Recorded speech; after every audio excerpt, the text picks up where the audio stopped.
शांतारामने समोरच्या आरशात आपल्याच प्रतिबिंबावर नजर टाकली. अंगावरचा सफारी त्याच्या पोक्त वयाला शोभून दिसत होता. त्याने समाधानाने मान डोलावली. या सफारीचं काम तंबाखू सारखं असतं. तंबाखू जशी लग्नाच्या मंडपापासून ते मसणवाट्यापर्यंत कुठेच वर्ज्य नसते, तसेच सफारीचं असतं. सफारी घाला, डोक्याला फेटा बांधून वरातीत नाचा, नाहीतर टापशी बांधून मैतीत सामील व्हा. सगळीकडे शोभून दिसते. म्हणून शांताराम कामगिरीवर निघताना आवर्जून सफारी घालतो. तसे शांताराम आणि काम यांचं व्यस्त प्रमाण आहे. पण पोटाची आग आणि घशाची कोरड त्याला कामगिरीवर जाण्यास भाग पडते. शांताराम सडाफटिंग माणूस. बायको असती तर 4 घरची धुणीभांडी करून त्याच्या पोटापाण्याची सोय तिने केली असती. पण दैव आड आलं. त्याच्या कामगिरीच्या लौकिकाने लग्नाची दारं बंद करून टाकली होती. पोटापाण्यासाठी बिचाऱ्याला चोऱ्या कराव्या लागायच्या आणि चोराला बायको कोण देणार? पण त्याला त्याचे आत्ता काहीच वाटत नव्हते. घर-दार, बायका, पोरं, संसार यापासून तो मुक्त होता आणि त्यात तो समाधानी पण होता. कोणीतरी धनदांडगा, काही गरीब कुटुंबातील काही पोरींचे लग्न लावून देण्याच्या निमित्ताने स्वतःची प्रसिद्धी करून घेणार असल्याचे गावभर लागलेले फ्लेक्स बोर्ड सांगत होते. शांतारामला ही संधी खुणावत होती आणि ती तो सोडणार नव्हता. काही माल तर हाती लागणार होताच. वर गोडाचे जेवण, बोनस, भव्य मंडप उभारण्यात आला होता. मुख्य प्रवेशद्वारावर कानापर्यंत थोबाड फाकवलेल्या उर्मट चेहऱ्याच्या माणसाचा हात जोडलेला पांढऱ्याशुभ्र कपड्यातला 12 फुटी कट आऊट बोर्ड स्वागताला उभा केला होता. डीजेच्या भिंती आणि बाकी वेगळं काहीच नव्हतं. नेहमीची लगीनघाई, माणसांची वर्दळ, तेच ते. फेटे बांधणारा 1x2 करून फेटे बांधत होता. बगलेत कोऱ्या फेट्याच्या चावडी धरून जवळच एक पोर्या उभा होता. शांतारामने लगबगीने फेटेवाल्या समोरची खुर्ची गाठली. कोण? फेटेवाल्याने विचारले. मामा. पर कुणाचा? गौरीचा. बाहेरच्या बोर्डावर वधूवरांची नावे होती. त्यातलं एक नाव शांतारामच्या लक्षात आले. फेटेवाल्याने टरटर एक फेट्याचे कापड फेडलं आणि फरफर त्याच्या डोक्याला गुंडाळले. त्या गुलाबी फेट्यात शांताराम आयटबाज दिसत होता. चला, हा फेटा एकदा का डोक्यावर चढला की माणूस VIP सारखा मांडवभर फिरू शकतो, हे शांतारामला ठाऊक होते. प्रथम त्याने एक चक्कर स्वयंपाक चालू असलेल्या कामातील मारली. मोठ्या जर्मनच्या पातेल्यात 4 बोट तेलाचा तवंग असलेली वांग्याची रस्साभाजी रटरट होती. आसमंतात त्याच्या मसाल्याचा वास भरून राहिला होता. त्या दरवळीने शांतारामच्या पोटात भुकेने खड्डा पडला. तो तेथून बाहेर आला. त्या कणातीला लागूनच काही खोल्यासारखे आडोशे उभारले होते. बहुधा बायकांना कपडे बदलायला सोय केली असावी. एका आडोशाच्या खोलीत त्याने डोकावून पाहिले.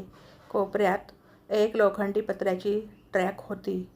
तेवढ्यात कोणीतरी त्याच्या खांद्यावर हात ठेवला. तो थरारला. मायला, काहीच न करता पकडलो गेलो. मामा. बबिता दिसली का ओ? त्याच्या खांद्यावर हात ठेवणाऱ्या 12 वर्षाच्या पोरीने विचारले. बबिता? हो हो, आत्ताच तिकडं किचनकडं दिसली होती. ती पोरगी उड्या मारीत निघून गेली आणि एक दांडगा माणूस त्याच्याच रोखाने आला. त्याच्या अंगावरच्या पांढऱ्या फक्क खळीच्या शर्टावरून तो या कार्यक्रमातील एक कार्यकर्ता असावा, हे शांतारामच्या लक्षात आले. पाहुणं, इथं काय करताय? तिकडं लगीन लागायची दंगल उसळली हाय. चला. अहो, इथं कोणी जरी पाहिजे. सगळे लग्नात गुंतले तर या सामानाकडे कोण लक्ष ठेवणार? हां, ते बी खरंच की. असल्या पब्लिकच्या कार्यक्रमात चोरटे घुसतात. तुम्ही ठेवा नजर, मी जातो मांडवात. तो टोनगा दूर गेला.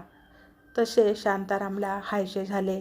ट्रंकेच्या किरकोळ कुलपाने शांतारामला फारशी आडकाठी केली नाही. आतमध्ये 4 साड्यांखाली 4 बांगड्या, कानातले आणि 1 अंगठी त्याच्या हाताला लागली. बस झालं. फार हाव करण्यात मतलब नव्हता. वाहात ठिकाण होतं. कधीही कोणीही टपकू शकणार होते. सटकावे हे उत्तम. तो झटक्यात बाहेर पडला.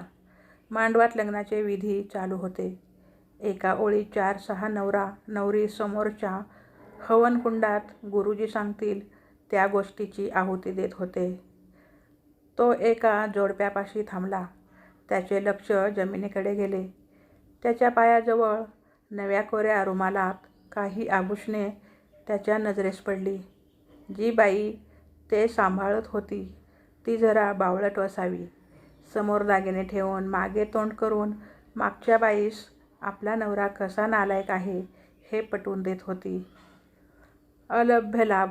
शांतारामने तेथेच बसकन मारली. कन्यादानासाठी कोण आहे?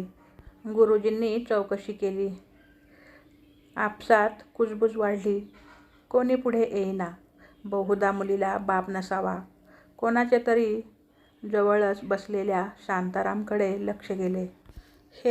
हे काय? हे करतील कन्यादान? ओ सफारीवाले, या असे मोहर. घ्या कन्यादानाचं पुण्यपत्रे बांधून. सगळ्यांच्या नजरा शांतारामकडे वळल्या. नाईलाजाने शांताराम कन्यादानासाठी उठून उभा राहिला. मुलीच्या हातावर पाणी घालताना त्याचं मन गलबलून आलं. कुंदाचा मामा आडवा आला नसता तर आपलेही लग्न झाले असते आणि आज आपली ही मुलगी या समोरच्या नवरीच्याच वयाची असती. असेच तिचे कन्यादान मी केले असते.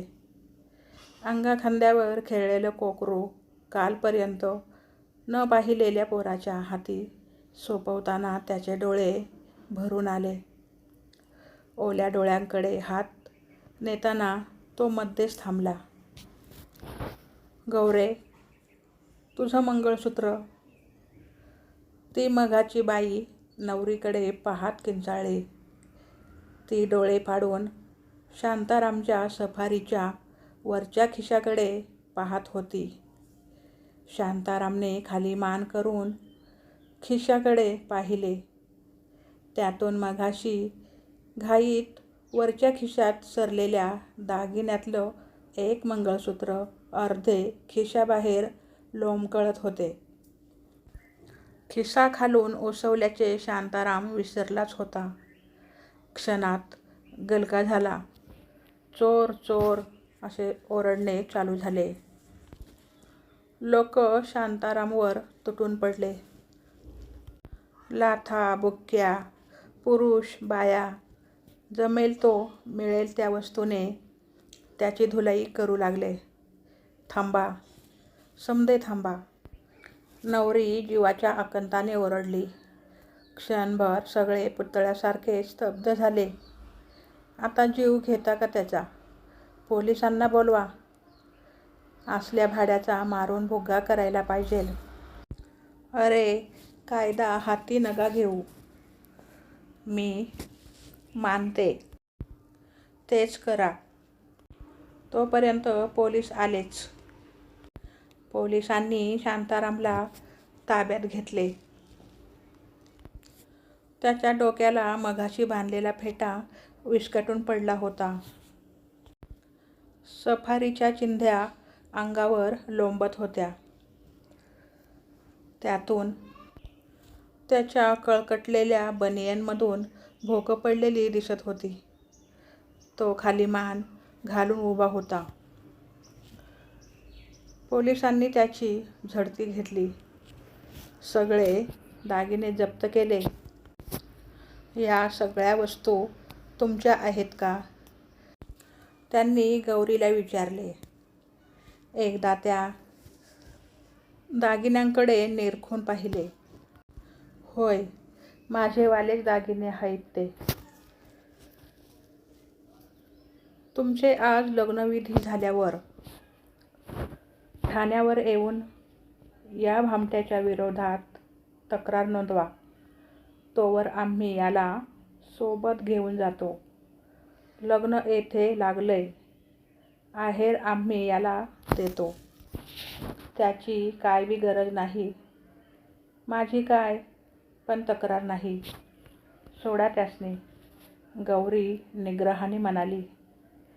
तेव्हा शांतारामसकट सगळेच जण बुचकळ्यात पडले. काही तक्रार नाही. मुद्देमाल सापडून. आता तुमची काही तक्रार नसेल तर याला सोडावे लागेल. तुमच्या अशा भेकड वागण्यानेच या चोरांची हिंमत वाढते, हे मात्र लक्षात घ्या. पोलीस निघून गेले. मांडवभर बनान शांतता पसरली. पोरी, का वाचवलंस मला? अनेकांच्या मनातला प्रश्न शांतारामने गौरीला विचारला. बाबा, मी अनाथ पोर हाय. बाप काय राहतो ठाव नव्हतं. तुझ्या डोळ्यातला ओलावा बघितल्यावर उमगलं मला बापाचं काळीज. त्या घडीपुरता का होईना तू माझा बा होतास. त्या तुझ्या डोळ्यातला बाप खरा नव्हता. घटकाभर मी तुझी लेक झाले होते. तुझे उपकार फिटायचं नाहीत माझ्याच्यानं. एक लेक म्हणून माझं जे काय कर्तव्य होतं ते म्या केले. काय लई मोठं उपकार नाही केलंत. आत्ता जा बाबा तू तुझ्या वाटनं. शांताराम खाली मान घालून निघाला. 4 पावलं गेला नसेल तोपर्यंत गौरे, दिवाळ सणाला ये. जावयाला घेऊन. ह्यो बाप वाट बघन. मान मागे वळवून शांताराम म्हणाला. आणि तेथे एक कुटुंब जन्मास आले. ही कथा कशी वाटली कमेंट करून नक्की सांगा. आवडली असेल तर चॅनलला लाईक, शेअर, सबस्क्राईब करायला विसरू नका. धन्यवाद.